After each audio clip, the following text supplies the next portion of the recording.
संत और नाग की कहानी। संत और नाग की कहानी। एक समय की बात है। किसी गांव में एक ब्राह्मण अपने परिवार के साथ रहता था। उनका परिवार में उनकी पत्नी और एक पुत्र था। वह बहुत गरीब थे। उनके पास कभी कभी खाने को भी नहीं होता था। ब्राह्मण की पत्नी बहुत दुष्ट और चालाक थी। इसलिए वह रोज ब्राह्मण को भिक्षा मांगने जाने को कहती थी, पर ब्राह्मण उसकी एक नहीं सुनता और घर में राम नाम जाप करता रहता। पत्नी के रोज रोज लज्जित करने पर ब्राह्मण एक दिन सुबह सुबह उठा और अपने पोथी पत्रा उठाया और दूसरे गांव में चल दिया। चलते चलते वह घने जंगल में पहुंचा और अंधेरा हो गया।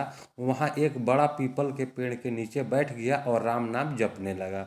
सुबह होने पर जब उठा तो पास के सरोवर पर स्नान करके वह आगे चला गया और दूसरे गांव में पहुंचा। गांव वाले उससे न तो कोई कथा सुनना चाहते थे और न ही कोई उससे भिक्षा दे रहे थे।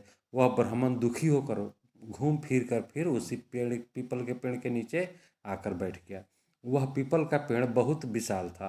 उस पेड़ की जड़ में एक विशाल काला सांप रहता था। उस ब्राह्मण ने सोचा कि मेरी कथा तो कोई नहीं सुनता, यह कथा मैं पीपल के पेड़ को ही सुना देता हूँ। वह अपनी कथा सुनाने लगा। कथा पूर्ण होने पर पेड़ के नीचे से एक काला नाग निकला और उस ब्राह्मण को एक स्वर्ण मुद्रा देते हुए बोला, तुम रोज यूं ही यहाँ आकर कथा मुझे सुनाया करो, मैं रोज तुम्हें स्वर्ण मुद्रा दूंगा। ब्राह्मण ने यह बात मान ली और ना यह बात किसी को भी मत बताना, तुम्हारा सब दुख दूर हो जाएगी। ब्राह्मण रोज ऐसा ही करता।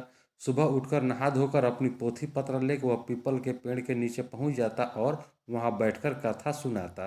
कथा पूर्ण होने पर नाग सोने की मुद्रा भेंट करता। देखते ही देखते ब्राह्मण धनिक हो गया। पूरे गांव में यह चर्चा होने लगी कि ब्राह्मण की दशा कैसे सुधर गई। यह जरूर कोई गलत काम करता होगा। ब्राह्मण को लोगों की बातों से कोई फर्क नहीं पड़ता था। वह नित्य अपना ही कार्य करता रहता था। एक दिन गांव के कुछ औरतें ब्राह्मणी के पास गई और उससे पूछने लगी कि आपके पति इतने धनवान कैसे हो गए, वह रोज कहाँ जाते हैं और रोज उसकी कथा कौन सुनता है। औरतों की बात सुनकर ब्राह्मणी के मन में शंका आ गई। उसने एक दिन अपने पति से पूछा कि आपको ये धन कहाँ से मिलता है, मुझे भी बताइए। ब्राह्मण बोला, तुम्हें इससे क्या मतलब है। ऐसा कहकर ब्राह्मण ब्राह्मणी की बात को टाल दी। कुछ दिनों तक उसे टालता रहा, पर एक दिन ब्राह्मणी ने ब्राह्मण को मजबूर कर दिया।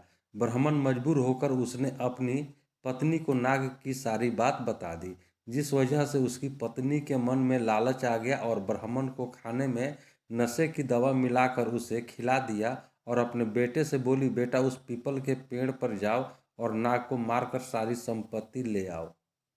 ब्राह्मण का लड़का अपने पिता का पोथी पत्र लेकर वहां गया और पीपल के पेड़ के आगे बैठकर कथा सुनाने लगा तथा कथा पूरी होने पर नाग बाहर आया और उसको स्वर्ण मुद्रा देने लगा।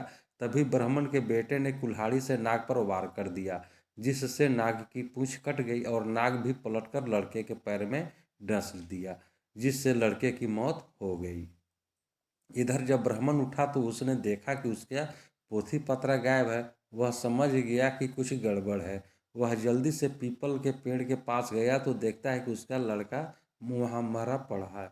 ब्राह्मण को देखकर नाग बाहर आया और कहा, ब्राह्मण, मैंने तुम्हें कहा था कि स्वर्ण मुद्रा की बात तुम किसी से नहीं कहोगे और तुमने बता दी।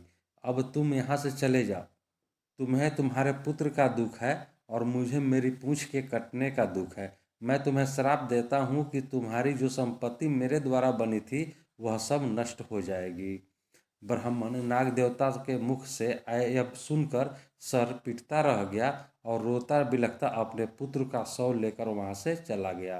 फिर जाकर अपनी पत्नी को बोला, देखो तुम्हारे लालच की वजह से हमने अपना इकलौता पुत्र गंवा दिया और हमारी सारी संपत्ति नष्ट हो गई।